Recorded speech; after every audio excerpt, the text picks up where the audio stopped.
Саламатсыздар. Бүгүнкү тема виза, Американ визасы деген бир виза берүү боюнча чатак болуп атпайбы, бир скандал болду ошо виза.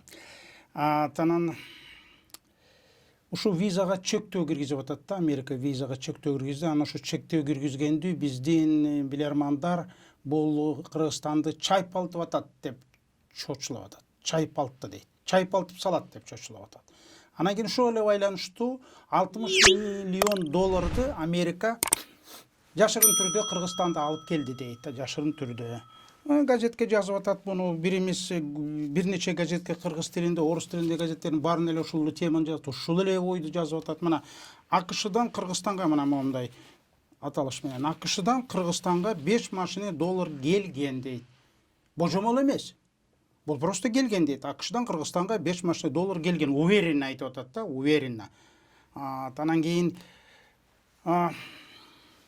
бул факт эмес да келгени. Булар эмне акчаны ошо санап чыктыбы? 60 миллион дейт. Килограммы да бар, 880 килограмм дейт. Булар санап чыктыбы бул акчаны? Же кандайчы билип атат бул? Же булар далысы менен сезип атабы? Жаныбарбы булар? Чочко сезет далысы менен. İnsan bolsa dalысы менен сезбейт. Булар чочко эмес да, инсан да. Бирок ошентип жазып атат. Анан кийин ошол 60 миллион доллар деме кылат экен. 60 миллион доллар булардын эмеси боюнча, ою боюнча 60 миллион долларды азыр ошо НПО деп коет да, жанагы укук коргоочулар, анан проект менен иштегендер, мамлекеттик эмес уюмдар деп коет. Ошолордун лидерлери баары тең айымдар экен. Санап атышат. Ошура Ракунова дейт, Төлөкан Исмаилова, Азиз Абдрасулова, Рита Карасартова, ошо сыяктуу да баары тең айымдар. Анан ушул айымдарга жардам берип туруп, анан ушулардын баарын тең шыгыратып парламентке депутат кылып киргизет экен да ушул акчага. Ооба, учурунда Чолпон Жакупова деген ушундай эле мамлекеттик эмес коомдун лидери депутатка кирбедиби, бирок ал киргенде эмне акча төлөп кириптирби, ал Американын доллары менен кириптирби, партиянын тизмеси менен кирбедиби. Анан кийин ыпластыкты көргөндө ошол жерде ыпластыкка каршы, ошол жерде жогорку кеңештеги ыпластыкка каршы чыгып, өз ыктыяры менен мандатын тапшырып кетип калбадыбы? Бул жаманбы? Бул зыян кетирдиби Кыргызстанга? Я коррупцияга малындыбы? Же болсо жанагы 20 жылдан ашык убакыттан бери жүрүшөт, жанагы Азиза, Төлөкан, ошо сыяктуу инсандар, белгилүү инсандар. Булар коррупцияга малындыбы? Канча анан жыл сайын ошолордун акчасын санагысы келет. Канча сумма доллар алат экен, канча сумма коротот экен, анын баарын санап чыгып атышат.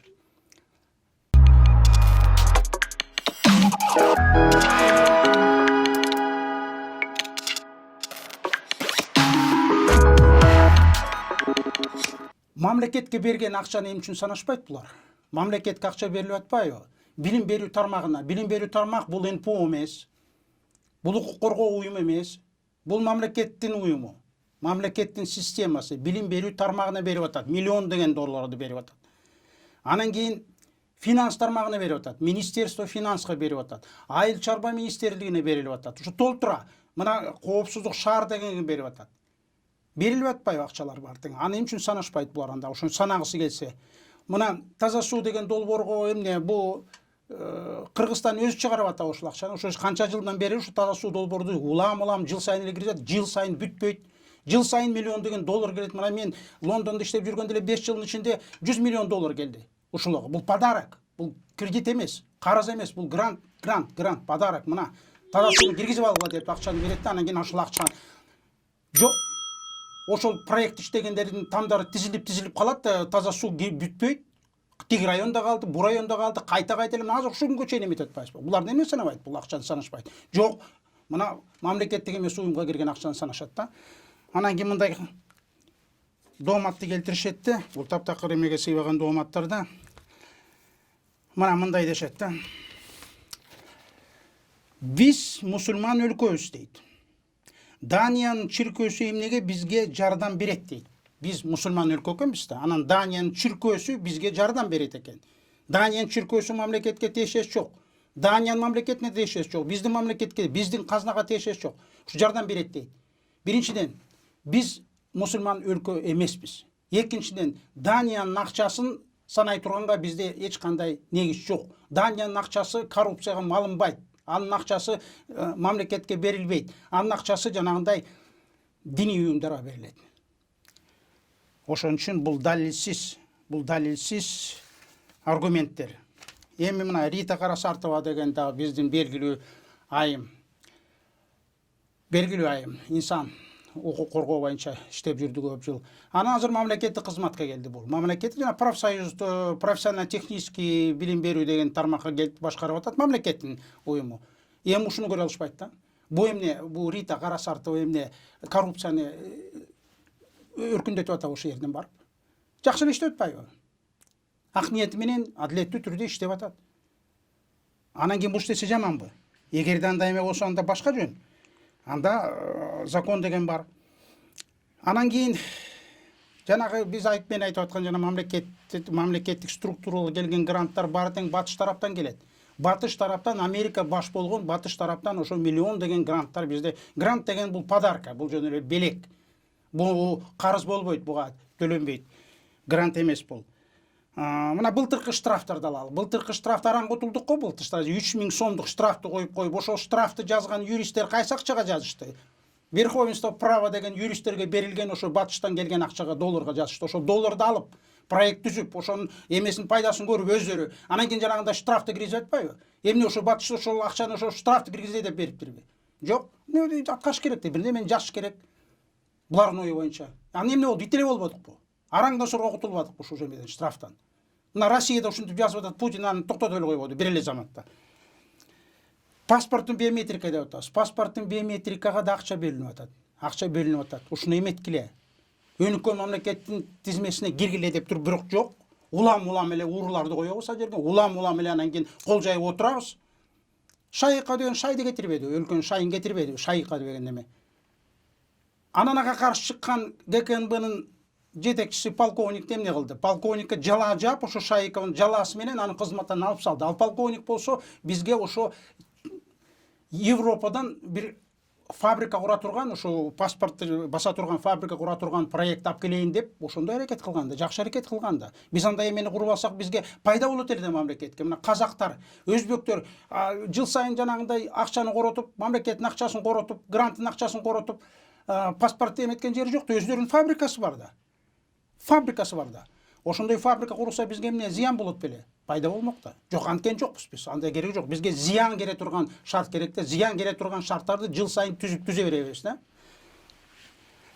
Анан кийин 15-жылы Кыргызстан Америка менен 1993-жылы Акаевдин учурунда Америка менен келишим түзүлгөн, сотрудничество деген. Келишим, жакшы келишим. Ошонун негизинде жанагындай акчалар келип атты, жандай жардам болуп атты, ошонун негизинде 15-жылы Атамбаевдин учурунда Атамбаевдин ошол чолок саясаты менен, тышкы саясаты чолок саясат болду бул кишинин. Ошол саясаты менен ошол 93-жылы түзүлгөн келишимди жокко чыгарып салды, бир беткейлүү жокко чыгарып салды. Негиз жок болсо жокко чыгарып, жокко чыгарып салды. Эрегишкен эмнеде? Эрегишкени Американ государственный департаменти бар. Ошол Министерство иностранных дел дегенде ошол чечими менен Азимжан Аскаров деген Кыргызстандын жараны пожизненный срок алган биздин сот аркылуу 10-жылдардын окуясы боюнча. Ошого узник совести деген Авирдин туткуну ошого сыйлык берген. Ошо сыйлык эрегишти да.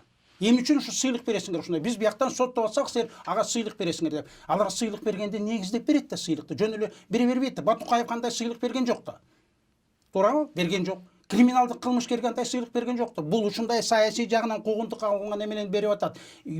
Эл аралык юристтер деген бар. Юристи, международный юристи мирового класса, дүйнөлүк деңгээлдеги юристтер бар, уюм бар дүйнөдө.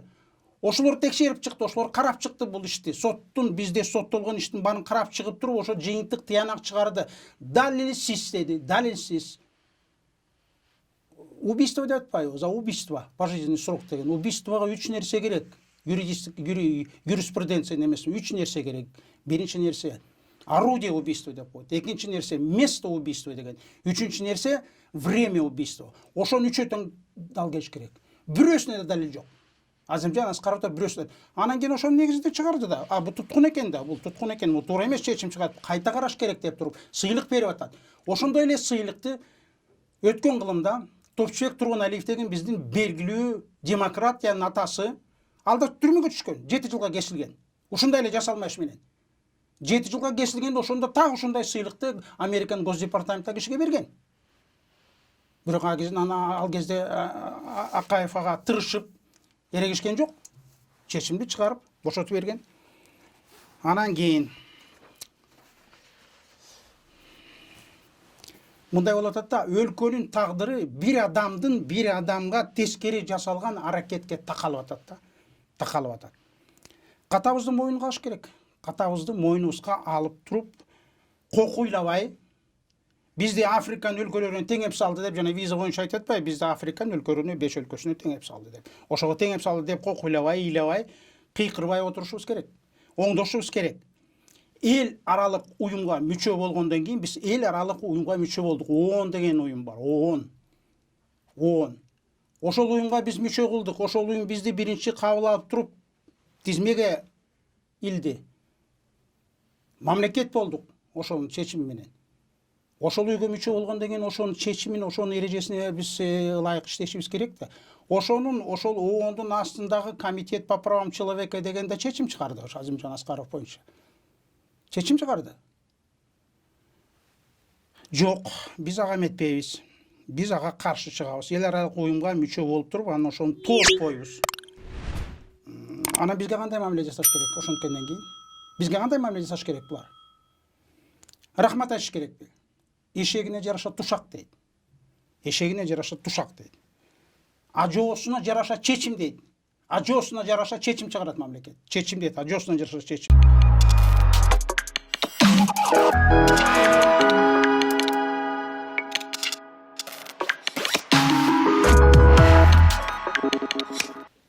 Эшектей тырышкан жетекчинин азабын эл тартат. Эшектей тырышкан жетекчинин азабын эл тартат. Ошону тартып атабыз биз. Биздин билермандар негедир Муаммар Каддафини мисалы келтирип атат азыр. Муаммар Каддафини мисалы келтирип атат. Теңеп атат мына Муаммар Каддафи ушундай учурунда ушундай болгон, анан кийин туура кылган. Муаммар Каддафи ООНдун трибунасына чыгып алып, ООНдун уставын алып туруп, элдин көзүнчө мен үчүн мына жөн эле бир болбогон эле бир кагаз деп туруп ошону тытып салган. Ошенткен адамга, ошондой итчиликти көрсөткөн адамга эмне башына салаш керек беле? Башы менен жооп берди ал.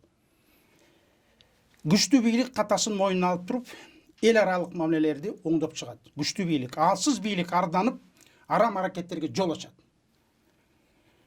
Биз каршыбыз. Бизге Америка визовый шантаж жасап жатат деп айтып атабыз. Мына айтып атат бизде. Кыргызско-американским отношениям нанесен чувствительный урон деп биздин тышкы иштер министри жар салды. Кыргызско-американским отношениям нанесен чувствительный урон дейт. Ушундай жар менен ушундай жар салуу менен биз эмне мамилени оңдойбузбу? 15-жылы расторжение соглашения в 2015 году это не было ущербом для Кыргызстана, со стороны Кыргызстана. Не был ущерб, разве не нанесен урон с нашей стороны нанесенный? Почему мы так уперлись по делу Азимжана Аскарова? Эмнеге мынча тырышып туруп алдык? Эмнеге? Не слишком ли дорогое упрямство это, так если по-русски скажем, орусча айтсак, не слишком ли дорогое упрямство? На одной стороне судьба государства, на другой стороне, значит, дело одного человека. Причем неправильно юридически сделанное дело. Доказанное международной юриспруденцией. Нет, надо упереться. Комитет по ООН принимает решение. Другие авторитетные организации принимают решение. Нет, мы уперлись. Алжыган ажонун катасын министр, тышкы иштер министр улап атат. Ошо улаганда пайда чыгабы? Тышкы иштер министр кайта тескеринче ошентип туура эмес эмени, туура эмес жолго чейин ажону туура кеңеш бериш керек да. Туура эмес кылып атасыз ажо. Момда тышкы иштер министригин экинчи адам Кыргызстанда.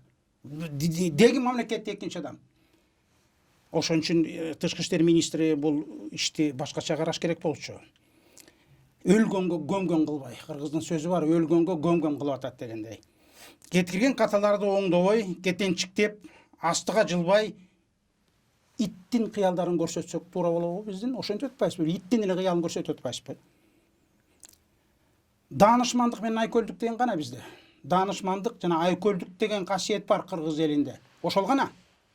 Ошол жок болуп атат бизде. Жоготуп атабыз ошону. Анан биз арстанбыз дейбиз. Кыргыздар биз арстан, арыйбыз дейбиз. Арстанбыз дейт. Калгандардын баары тең чөө экен да. Шакал экен. Биз арстан экенбиз.